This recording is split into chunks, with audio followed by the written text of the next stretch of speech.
Our first texturing example starts with one of the pieces we made during the ink flow exercise. And this was, it kind of looks like a landscape, but it was the one with the nice hard edges up here with the yellow background. And I will be using our texturing tools with just alcohol, and we'll see how that turns out. So the first one I'm going to use is the cotton swab, and I will dip it in alcohol. And you want to be careful not to use too much alcohol. So sometimes I just touch it over here to just get some off. And I'm going to add some little patterns. So we're making some little dots here, like that. And when you get too much ink on the cotton swab, you'll want to use a new one or just turn it around. I'll try the same thing with a bit more alcohol so we can see what happens. And we can see we're getting much larger dots. And again, there's nothing right or wrong about whether you have tiny dots or large dots. It's just a matter of really becoming familiar with how it works so that you can get the right size dot depending on what result you want to see. So that's looking like kind of cool rocky areas. But this one here has a lot of alcohol and it's really kind of expanding outward. Now I'll try it with the cotton ball, and I'm going to dip the ball in the alcohol here, and I will squeeze it out because it will be way too wet with that much in there. And I will just continue, I'll just continue up this rock here. And just kind of pouncing on here and lightening and getting some different textures in.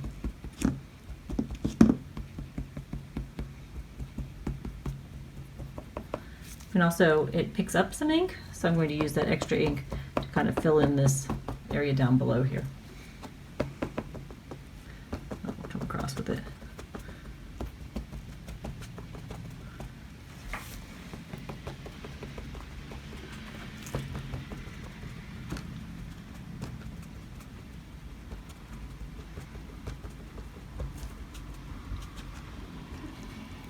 Now I'll switch to the felt. Take a little square here, and I'm going to fold it in half, dip it in, squeeze it out, and we should end up with some little line type designs here.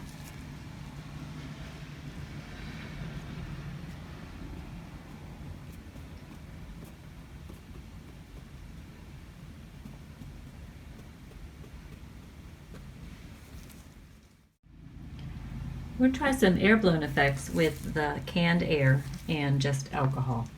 So we'll drop a little bit of alcohol on the paper and blast it with the canned air.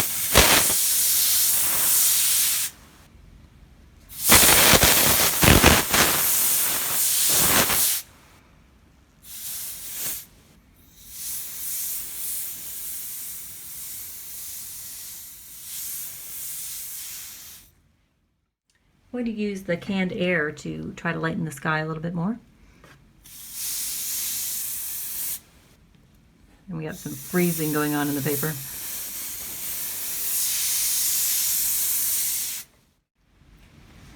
So even though this was supposed to be abstract, I started to see the landscape and started playing with it. So now that I've kind of gone down that path, I'm going to work a little bit more on it and see if I can bring out more landscape.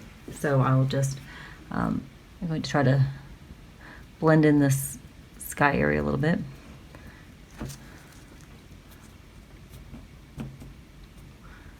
And since we're doing just textures, I am really going to resist the temptation to get out the brush.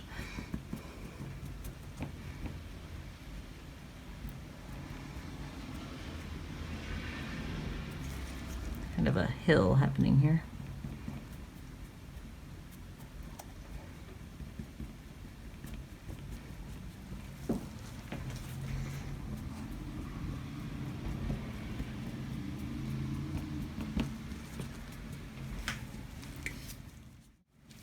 Go back to the cotton swab here.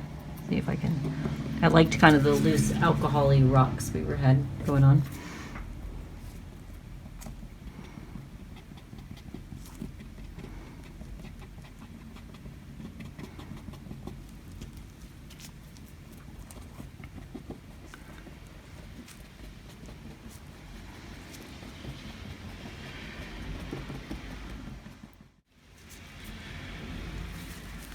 These big blobs are not really doing much for me here, so I'm going to try to obfuscate them a bit.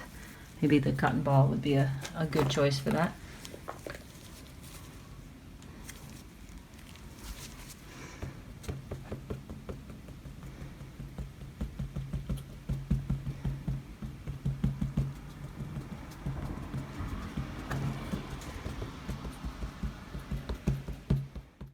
Try the little pointy Q-tip. Let's see. I can.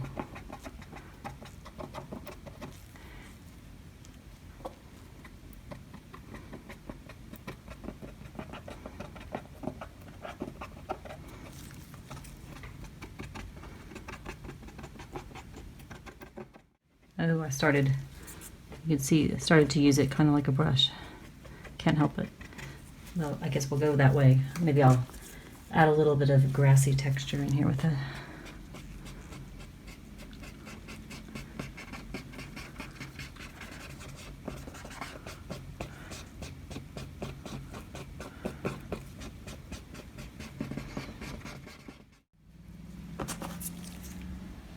So I'll add a few more grasses.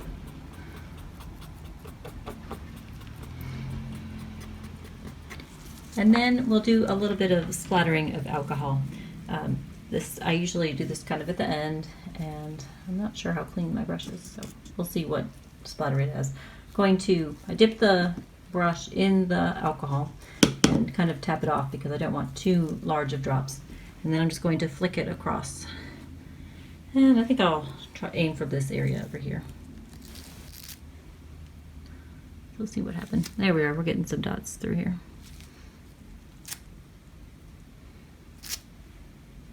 There we go. Little dots are showing up through here. And you want to go kind of slowly with that because you never know how big the droplets are going to come out, and then they have a tendency to really spread. So we'll just kind of let that one sit.